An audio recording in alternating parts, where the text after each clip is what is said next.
Hello and welcome back to our YouTube channel. Today myself Vikas, biology lecturer, and today we will be discuss about menstrual cycles. What is menstrual cycles? तो menstrual cycle से पहले मैं आपको कुछ बातें बताना चाहूँगा जिसमें हमने पिछले टॉपिक में क्या किया था, गैमेटोजेनेसिस में क्या किया था, मेल गैमेट्स और फीमेल गैमेट्स के बारे में बात कर चुके हैं। तो थोड़ा सा ब्रीफ इंट्रोडक्शन देना चाहूँगा कि भाई मेंस्ट्रुअल साइकिल्स में स्टार्टिंग होने से पहले क्या कुछ चेंजेस आते हैं।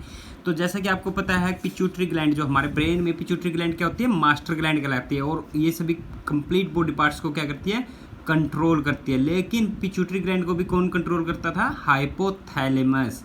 तो हाइपोथैलेमस ग्लैंड क्या करेगा, पिट्यूटरी ग्लैंड के पास मैसेज भेज देगा। तो वो क्या स्क्रीट करेगा, GnRH, गोनाडोट्रोपिन रिलीजिंग हार्मोन।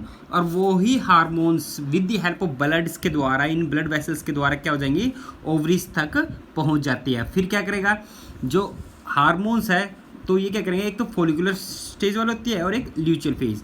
तो फॉलिकुलर स्टिमुलेटिंग हार्मोन और ल्यूटिनाइजिंग हार्मोन जो थे ये क्या करेंगे, एक्ट करेंगे ओवरी पे और क्या करेंगे, इसके लेवल को चेंज करते रहेंगे और ओवुलेशंस में हेल्प करते हैं। किस प्रकार से, कौन से हार्मोन्स का लेवल, जैसे फॉलिकुलर स्टिमुलेटिंग हार्मोन हो गया, ल्यूटिनाइजिंग हार्मोन और प्रोजेस्टेरोन, एस्ट्रोजन जो ओवरीज के द्वारा स्क्रीट हो रहे हैं। तो इन हार्मोन्स के लेवल के अकॉर्डिंग इस ओवरीज में चेंज होता है। तो 28 डेज टू 29 कह सकते हैं कि भाई 28-29 डेज का जो पीरियड है उस ड्यूरेशन में at the 14th day ovulation हो जाते हैं। यानी क्या करेंगे, स्टार्टिंग में क्या करेंगे, ये जो फॉलिकुलर स्टिमुलेटिंग हार्मोन और ल्यूटिनाइजिंग हार्मोन क्या करेंगे, हार्मोन लेवल को चेंज करते रहते हैं और क्या कर देंगे, प्राइमरी फॉलिकल, सेकेंडरी और टर्शरी होता हुआ eight the 14 days graphene follicles क्या करेगा, मैच्योर करके ओवुलेशन कर देता है और ओवा को रिलीज कर देता है। और यही क्या कहलाता है, आपका फॉलिकुलर फेज। उसके बाद जो आफ्टर ओवुलेशन के बाद जो ये ग्राफिन फॉलिकल्स था क्या कर देगा, कन्वर्ट कर देगा कॉर्पस ल्यूटियम में। तो नेक्स्ट आफ्टर 14 to 28 डेज वाला क्या कहलाएगा, ल्यूटियल फेज कहलाता है। तो इसके बारे में हम कंप्लीटली डिस्कस करेंगे, कैसे स्टार्ट होता है, क्या कुछ चेंजेस आते हैं, क्योंकि हमें पता है ओवरीज में क्या है, millions of ovarian follicles present थे। इन फॉलिकल्स में अब कौन सा मैच्योर आएगा, कैसे आएगा, इस सभी के बारे में डिस्कस करते हैं हम हमारे इस टॉपिक में, मेंस्ट्रुअल साइकिल्स में। तो menstrual cycles is the reproductive cycles in the female primates. तो आपको पता होगा, उससे पहले हमने कर चुके हैं ओस्ट्रियस साइकिल्स और मेंस्ट्रुअल साइकिल्स के बारे में डिस्कस कर चुके थे फर्स्ट चैप्टर में ही। तो प्रीमेट्स क्या होते हैं, प्रीमेट्स एंड नॉन प्रीमेट्स। जिसमें मेंस्ट्रुअल साइकिल होते हैं उसको क्या कहते थे, प्रीमेट्स, यानी monkeys, apes and human beings.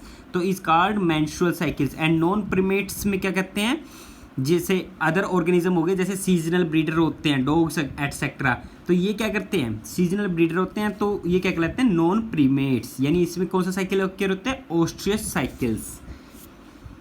The first menstrual cycle begin at puberty, कि भाई ये जो स्टार्टिंग में पहली बार जो होता है menstrual cycle at the puberty means यौवन अवस्था में, वो क्या कहलाता है, मेनार्क। कि भाई स्टार्टिंग होना क्या कहलाएगा, मेनार्क। एंड वाला क्या कहलाता है, मेनोपॉज। ठीक है, स्टार्टिंग मेनार्क और एंड जब आफ्टर 45 to 15 की एज में जब ये स्टॉप हो जाते हैं उसको क्या कहते हैं, मेनोपॉज। तो in human females the menstrual is repeated at the average interval, कि भाई ये क्या होता है, पर मंथ रिपीटेड होता रहता है 28 to 29 डेज में। And at the days of 14 ovulation होती है। And the cycle of event starting from the menstrual cycles till two the next one is called menstrual cycle, जो ये लगातार चलती रहती है वन आफ्टर वन। और इससे पहले मैंने आपको एक पिछले जो गैमेटोजेनेसिस में ओवरी की जो oogenesis में आपको बताया था कि भाई पूरे लाइफ में एक सिंगल फीमेल क्या करती है, 416 एग प्रोड्यूस करती है। ठीक है, ये लास्ट लेक्चर में आपको बता चुका हूँ मैं। तो अब क्या करें, one ovum is released ovulation. तो इस में क्या होता है, वन ओवम इज रिलीज्ड, वही क्या कहलाता है, ओवम का रिलीज होना क्या कहलाता है, ovulation. During the middle of the middle means of the each menstrual cycle, middle वाला क्या कहलाएगा, एट द 14 डेज के। The major event of the menstrual cycle जो क्या कर रहा है, शो कर रहा है डायग्राम में। तो आपको मैंने जैसे बता दिया था, हमारे जो प्राइमरी पिट्यूटरी ग्लैंड्स के द्वारा जो हमारे हाइपोथैलेमस ने क्या कर दिया था, पिट्यूटरी ग्लैंड के पास सिग्नल्स भेज दिया, जिसने क्या कर दिया, gonadotropin GnRH gonadotropin releasing hormone ने स्क्रीट कर दिया पिट्यूटरी ग्लैंड के पास। तो उसने क्या कर दिया, जब ओवरीज के पास ब्लड वेसल्स के द्वारा जा रहे थे, दो हार्मोन पहुंच गए थे, कौन कौन से, follicle stimulating hormone and luteinizing hormone. तो आपको यहाँ पे 28 डेज का पीरियड दिखाया गया, 1 to 28 एंड 9 का कह सकते हैं। एट द मिड सेक्शन वाला क्या कहलाता है, 14 डेज यानी हाफ कह सकते हैं, 14 दिन का होगा। उससे पहले 14 दिन से पहले यानी 1 से 14 दिन वाला फेज क्या कहलाता है, फोलिकुलर फेज कहलाएगा। यानी यहाँ पे क्या होगा, मैच्योर फोलिकल्स होंगे, प्राइमरी फोलिकल, सेकेंडरी और टर्शरी से होता हुआ, ये बताया था ग्राफियन फोलिकल्स की मैच्योरेशन से आफ्टर ओवुलेशन तक। तो ये क्या कहलाएगा, फोलिकुलर फेज। आफ्टर क्या हो जाएगा उसके बाद 14 डेज से 15 to 28 या 9 डेज तक कह सकते हैं, 29 तक, तो क्या कहलाएगा वो, ल्यूचियल फेज। यानी इसके कितने फेज है मेंस्ट्रुअल साइकिल के, 2 फेज कह सकते हैं, फोलिकुलर फेज एंड ल्यूचियल फेज। तो इसमें क्या होता है, कॉर्पस ल्यूटियम की फॉर्मेशन हो जाती है प्रोजेस्टेरोन के कारण, ये आपको बताऊंगा आगे। तो ये क्या करता है, इसमें चेंज करता है बहुत सारे ब्लड वेसल्स, एंडोमेटीरियम, ये वाली लेयर कौन सी है, एंडोमेटीरियम। इसमें हम यूट्रस के बारे में जब पढ़ा था तो सबसे इनर लेयर क्या होती थी, एंडोमेटीरियम। एंडोमेटीरियम में क्या होता है, रिच इन ब्लड वेसल्स की फॉर्मेशन हो जाती थी, और एट द मेंस्ट्रुअल साइकिल्स में ये क्या हो जाती थी, ब्रेक डाउन होती थी। ये सभी अभी डिस्कस करेंगे। तो आपको यहाँ पे बता दिया मैंने, पिट्यूटरी ग्लैंड्स के द्वारा 2 हार्मोन स्क्रीट किए जाते थे, फॉलिकल स्टिमुलेटिंग हार्मोन और ल्यूटिनाइजिंग हार्मोन। इनके लेवल को अब हम अलग अलग देखेंगे। उसके बाद हमने जैसे किया था oogenesis में, तो ओवेरियन इवेंट्स में क्या रहा था, डेवलप हो रहा था। देखो 1000 या मिलियंस नंबर्स में जो ओवेरियन फॉलिकल्स थे, उनमें से क्या होते हैं, कुछ एक फंक्शन आते हैं। फंक्शनल आने के बाद उनमें से सिर्फ और सिर्फ एक ही क्या होगा, ओवरी रिलीज करने के लिए कैपेबल होगा, ओवरी से मतलब एग रिलीज करने के लिए कैपेबल होगा। तो ये देखिए, प्राइमरी सेकेंडरी करता हुआ टर्शरी और मैच्योर ग्राफियन फॉलिकल्स की फॉर्मेशन होगी, और एट द 14 डेज 14वें दिन क्या हो गया, ओवुलेशन हो जाती है, यानी रिलीज ऑफ ओवा। ये क्या हो गया, ओवा का रिलीज हो गया। तो ओवा के रिलीज होने के बाद जो ग्राफियन फॉलिकल्स था वो कन्वर्ट हो जाता है कि इसमें कॉर्पस ल्यूटियम में, वो किसके कारण से, प्रोजेस्टेरोन हार्मोन के लेवल के कारण। अब ये किस प्रकार से इसमें चेंज आएगा, डेवलप होगा, या क्या काम है इसका, ये क्या करता था, एंडोमेटेरियल लेयर्स में ब्लड की वेसल्स की ज़्यादा से ज़्यादा फॉर्मेशन करता है। क्योंकि ताकि आफ्टर अगर फर्टिलाइजेशन हो जाती है तो क्या होता है, ये मेल गैमेट्स के साथ फ्यूज हो जाएगा, तो क्या किस में हेल्प करता है, इम्प्लांटेशन, यानी यूट्रस के बाल के साथ इम्प्लांट होने में हेल्प करता है। इसमें क्या होते हैं, रिच इन ब्लड वेसल्स होती है। तो ये था। उसके बाद क्या करें, ओवेरियन हार्मोन में एस्ट्रोजन और प्रोजेस्टेरोन, जो इफेक्ट और जो चेंजेस आ रहे हैं, यही 2 हार्मोन्स होते हैं, एस्ट्रोजन भी कह देते हैं, और प्रोजेस्टेरोन। तो एस्ट्रोजन का लेवल इंक्रीज हो रहा, स्टार्टिंग में हमें किस हार्मोन की जरूरत होगी, यानी फोलिकुलर फेज में आप कॉमन सेंस में याद रखेंगे, एस्ट्रोजन का लेवल क्या रहेगा, हाई रहेगा, और प्रोजेस्टेरोन का एक लो लेवल पे ही रहता है, स्ट्रेट चल रहा है। लेकिन प्रोजेस्टेरोन कब हेल्प कर रहा है, ल्यूचियल फेज में, यानी कॉर्पस ल्यूटियम की फॉर्मेशन में हेल्प करता है। ठीक है, जैसे जैसे इसके लेवल इंक्रीज होता गया प्रोजेस्टेरोन का, कॉर्पस ल्यूटियम डेवलप हो रहा था, धीरे धीरे डिक्रीज होता गया, और ये डीजेनरेट यानी रिग्रेसिंग होना स्टार्ट हो गया है। तो ये सारी चीज़ें कैसे चेंज आ रही है, ये सभी करेंगे हम इस टॉपिक में। तो देखिए, the cycle start at with the menstrual phase with menstrual follow occur, कि यानी कितने दिन होता है, 3 to 5 डेज या 6 डेज कह सकते हैं, ब्लीडिंग वाला पीरियड कहते हैं। द मेंस्ट्रुअल फॉलो रिजल्ट, ये किसके कारण से होता है, जो इनर लेयर थी ब्रेक डाउन हो जाएगी, कौन सी, endometrial lining of the uterus, uterus के अंदर जो अंदर वाली इनर लेयर थी वो क्या कहलाती थी, एंडोमेटीरियल लेयर। एंड इसमें क्या होती है, रिच इन ब्लड वेसल्स होती थी, and form liquid which forms liquid that come out through the vagina, कि भाई उसके द्वारा क्या हो रहा है, लिक्विड कम आउट हो रहा है, किसमें से, फीमेल रिप्रोडक्टिव ट्रैक्ट वेजाइना से। Menstruations only occur if the released ovum is not fertilization. अब एक बात ये हमेशा याद रखना कि भाई मेंस्ट्रुअल साइकिल तभी अक्यर होएगा जब फर्टिलाइजेशन, यानी एग क्या नहीं कर रहा, फर्टिलाइज्ड नहीं कर रहा सॉरी। तो अगर बाय चांस ड्यूरिंग कोपुलेशन या सेक्स के कारण से गैमेट्स अगर फर्टिलाइज हो जाते हैं तो मेंस्ट्रुअल साइकिल नहीं होगा, ये यहाँ पे ये कहना चाह रहा है। लैक ऑफ, अगर मान लो कम नहीं हो रहा menstrual cycle, may be indicative of pregnancy, वो किस चीज़ को बताएगी, इंडिकेट करेगी कि भाई वो पर्सन या फीमेल क्या है, प्रेग्नेंट है। लेकिन कई बार कुछ चेंजेस हो सकते हैं, जैसे फीमेल में क्या होता है, however it is also cause due to, कि भाई लेट होना भी किसके कारण से हो सकता है, अंडरलाइनिंग काज क्या हो सकता है, स्ट्रेस, तनाव होना, पुअर हेल्थ कंडीशन, और बिल्कुल इरिटेशंस या अदर पिल्स के कारण से भी क्या हो सकता है, ये डिले हो सकता है यानी लेट हो सकता है। तो ऐसा नहीं है कि शी इज प्रेग्नेंट है, ये ऐसे नहीं कह सकते।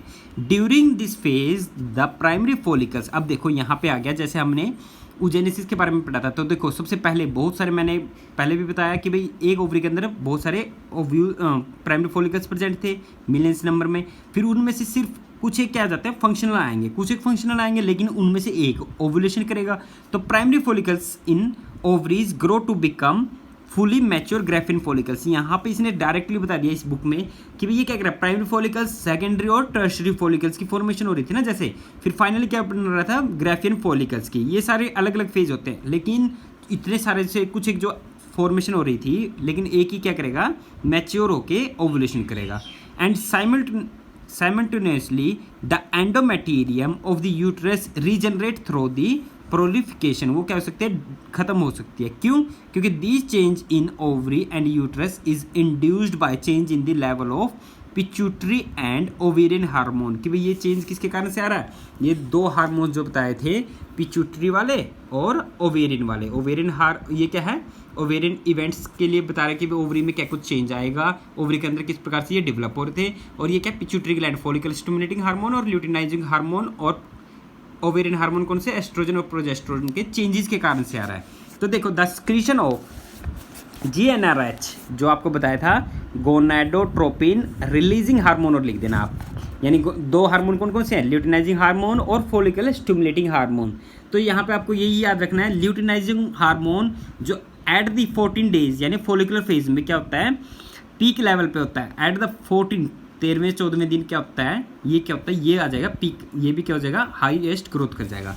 तो एक कॉमन सेंस में बता देता हूँ, एट द 10th डेज तक, 9 to 10 डेज तक देख सकते हो आप, हार्मोन्स के लेवल में कोई चेंज इतना नहीं आ रहा। आफ्टर 10 डेज के बाद क्या हो जाता है, धीरे धीरे चेंज आने लग जाता है 14 डेज के अंदर।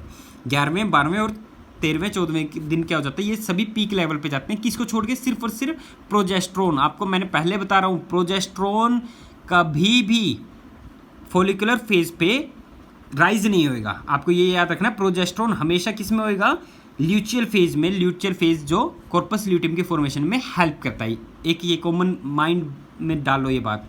दूसरा क्या है कि भाई दोनों हार्मोन, फॉलिकल स्टिमुलेटिंग हार्मोन और ल्यूटिनाइजिंग हार्मोन, क्या हो रहा है, 14वें दिन पीक लेवल पे चले गए हैं, और साथ के साथ एस्ट्रोजन की भी लेवल हाई हो रही है, जिसके कारण से ओवुलेशन होना संभव हुआ है। तो देखिए दोनों हार्मोन के बारे में बता दिया जो इंक्रीज कर रहे हैं gradually during the follicular phase. ये वाला फेज कौन सा कहला रहा था, फॉलिकुलर फेज, ठीक है, 14 दिन से पहले वाला। And simultaneously follicular development as well as secretion of estrogen by the growing follicles, कि भी ग्रोइंग जो फॉलिकल्स हो रहे हैं वो क्या एक्सक्रीट करेंगे, अब एस्ट्रोजन और प्रोजेस्ट्रोन बताया था। एस्ट्रोजन क्या है, मेन है स्टार्टिंग में, फॉलिकुलर फेज में एस्ट्रोजन मेन काम कर रहा है। बोथ ल्यूटिनाइजिंग हार्मोन और follicle stimulating hormone peak level पे, एस्ट्रोजन, ल्यूटिनाइजिंग हार्मोन और follicle stimulating hormone peak level पे चले जाएंगे at the middle of the cycle. Middle cycle कौन सा, 14वें दिन। रैपिड स्क्रीशन, ज़्यादा से ज़्यादा स्क्रीशन होना किसका, ल्यूटिनाइजिंग हार्मोन का, जिसके कारण से मैक्सिमम लेवल मिड साइकिल में क्या हो जाता है, luteinising surge induce the rupture of graphene follicles. देखो ल्यूटिनाइजिंग हार्मोन का लेवल बहुत ज़्यादा इंक्रीज हो गया, जिसके कारण से ये क्या करेगा, जो आपका मैच्योर ग्राफिन फॉलिकल्स है वो क्या करेगा, डिजनरेट हो रहा था ना, रप्चर हो रहा था, आपने ओवुलेशन में पढ़ा था, सॉरी गैमेटोजेनेसिस में, oogenesis में पढ़ा था। तो वो क्या कर रहा था, ये रप्चर करके ओवुलेशन में हेल्प कर रहा है, यानी ओवा को रिलीज कर रहा है। कौन, यहाँ वहाँ पे हार्मोन का नाम मेंशन नहीं था, यहाँ पे आप हार्मोन का नाम मेंशन कर दें किसकी, एक्सेस यानी पीक लेवल पे किसका होना, ल्यूटिनाइजिंग हार्मोन के कारण।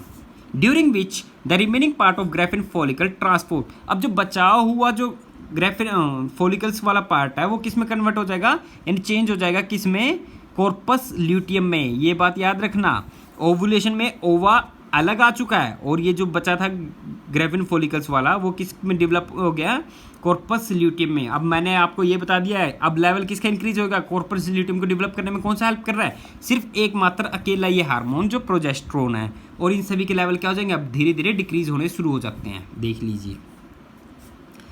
फिर क्या कह रहा है, ड्यूरिंग दिस, हो, तो यहाँ पे हम, तो ये क्या कह रहा है, रैपिड सिक्रीशन ल्यूटिनाइजिंग हार्मोन के कारण, जो एट द मिड साइकिल में क्या हो रहा है, ल्यूटिनाइजिंग हार्मोन किसको रप्चर कर देता है, ग्राफिन फॉलिकल्स को, and thereby the release of ovum, कि अब क्या करें, release of ovum is called as ovulation, and the ovulation क्या कहलाता है, ovulatory phase is followed by, अब इसको फॉलो कौन करेगा, ल्यूटियल फेज, ल्यूटियल फेज कहते हैं इसको। अब कौन सा स्टार्ट हो गया हमारा, सेकेंड फेज, यानी फर्स्ट फेज खत्म हो चुका, 14 दिन के बाद की बात कर रहे हैं अब। During which the remaining part of graphene follicles transform हो गया किसमें, कॉर्पस ल्यूटियम में। ये बात हमेशा याद रखना, ग्राफिन फॉलिकल्स किसमें चेंज हो रहा है, ये सिंपल क्वेश्चन है लेकिन एंट्रेंस में पूछे जाते हैं।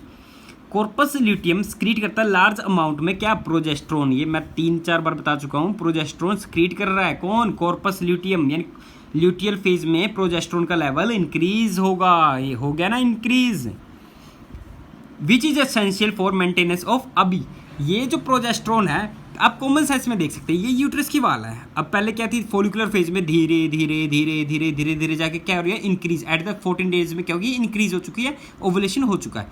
अब ये क्या करेगा, प्रोजेस्ट्रोन का जो लेवल इंक्रीज हुआ त्यों त्यों क्या हुआ, साथ के साथ क्या हो गया, एंडोमेटेरियम लेयर ने भी वाल की थिकनेस और ज़्यादा बढ़ा दी, और रिच इन ब्लड वेसल्स।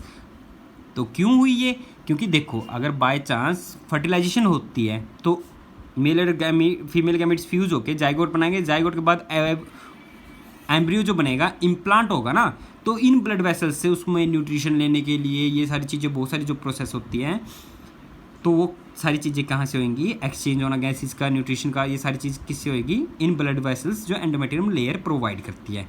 अगर ये तो था आफ्टर फर्टिलाइजेशन के बाद, अगर फर्टिलाइजेशन नहीं होती तो प्रोजेस्टेरोन का लेवल क्या हो जाएगा, डिक्रीज हो जाएगा। कॉर्पस ल्यूटियम बन रहा था, अब किसके दम पे था, प्रोजेस्टेरोन के लेवल पे। अगर ये ही अपना हाथ हटा दिया, कहने का मतलब कि भाई इसने ही क्या कर दिया, जो जितना लेवल इंक्रीज हो रहा था वो क्या होने लग गया, अब डिक्रीज होने लग गया, जिसके कारण से ये जो डेवलप हो रहा था ना कॉर्पस ल्यूटियम, धीरे धीरे क्या होने लग गया, डीजनरेट होने लग गया। कब तक, 28 से 29 दिन तक ये क्या होता है, खत्म होना शुरू हो जाता है। अगर ये खत्म हो गया तो प्रोजेस्टेरोन लेवल कम होने के कारण से ये जो यूट्रस की एंडोमेट्रियम की लाइनिंग है वो भी क्या होगी, धीरे धीरे वीक होने लगी, और क्या होने लग गया, ये ब्रेक डाउन होने लगी। और यही जो ब्लीडिंग वाला फेज कहलाता है, 4 से 5 दिन का या 6 दिन का कह सकते थे, 3 to 6 डेज। तो ये यहाँ पे क्या होते हैं, मेंसेस अक्यूर होते हैं, जो ब्लीडिंग वाला फेज कहलाता है। तो ऑल ओवर हो चुका है। अब देखो यहाँ पे, तो कॉर्पस ल्यूटियम स्क्रीट करता है लार्ज अमाउंट में प्रोजेस्टेरोन, जो एसेंशियल है किस चीज़ के लिए, एंडोमेट्रियम लेयर की यूट्रस के लिए। तो सच एज एंडोमेट्रियम नेसेसरी है किस चीज़ के लिए, इम्प्लांटेशन, इम्प्लांट करना किसको, एम्ब्रियो को, ऑफ द फर्टिलाइज्ड ओवम को लेने के लिए। अदर इवेंट ऑफ प्रेगनेंसी, वो केस कहलाएगा प्रेगनेंसी, जो आगे पढ़ेंगे हम अगर फर्टिलाइजेशन होती है तो। During pregnancy all event of the menstrual cycle stop, अगर प्रेगनेंसी होगी तो मेंस्ट्रुअल साइकिल नहीं होगा, ये सारी स्टॉप हो जाएगी, जब तक 9 मंथ जितने भी ड्यूरेशन है तो वहाँ तक नहीं होएगी stop, and there is no menstruation in the absence of fertilization. अगर एब्सेंस नहीं हुई तो कॉर्पस ल्यूटियम क्या हो जाएगी, डीजनरेट होना शुरू हो गया। क्यों, क्योंकि प्रोजेस्टेरोन का लेवल डिक्रीज हो चुका है। एंड दिस काज डिसइंटीग्रेशन, किसका, disintegration of endometrium leading to menstruations and making a new cycle, क्योंकि डिक्रीज होना जरूरी है, तभी जाके 28 दिन 29 दिन पूरे हो गए, दोबारा से नया साइकिल फोलिकुलर फेज के लिए चाहिए, क्योंकि ये फिर से मैच्योर होना शुरू होगा, और ये कंटिन्यूसली लगातार चलता रहेगा अगर फर्टिलाइजेशन नहीं होगी तो। Making a new cycle in human beings, menstrual cycles cases around कितने होते हैं, 15 एज, कहीं पे लिखा हुआ 45 to 50, कहीं पे मैक्सिमम तक 55 तक भी मिल जाता है। That is term as menopause, जो स्टार्टिंग वाला फेज क्या कहलाता था, मेनार्क, और स्टॉप वाला फेज क्या कहला रहा, मेनोपॉज। ठीक है, ये स्टॉप हो चुका, बस फिर नहीं होएगा, तभी तो कहा था 416 ही एग प्रोड्यूस होते हैं, प्लस माइनस कर सकते हैं, 2-4 ऊपर नीचे भी हो सकता है, क्योंकि स्ट्रेस के कारण से नहीं होता ना कई बार। तो साइक्लिक मेंस्ट्रुएशंस इज एन इंडिकेटर, कि लगातार जो चल रहा है वो इंडिकेट करता है कि इसको नॉर्मल रिप्रोडक्टिव फेज को, और extend between menarche to menopause, जो कहाँ से शुरू हुआ था, मेनार्क से, और ख़त्म कहाँ पे जाके हुआ, मेनोपॉज। तो मेंस्ट्रुअल साइकिल में आज हम इतना ही करेंगे। आई होप कि आपको ये अच्छे से समझ आया होगा। अगर कोई भी प्रॉब्लम हो तो आप कमेंट में बोल सकते हैं, और वैसे भी आप मैसेज भी कर सकते हैं। Thank you so much.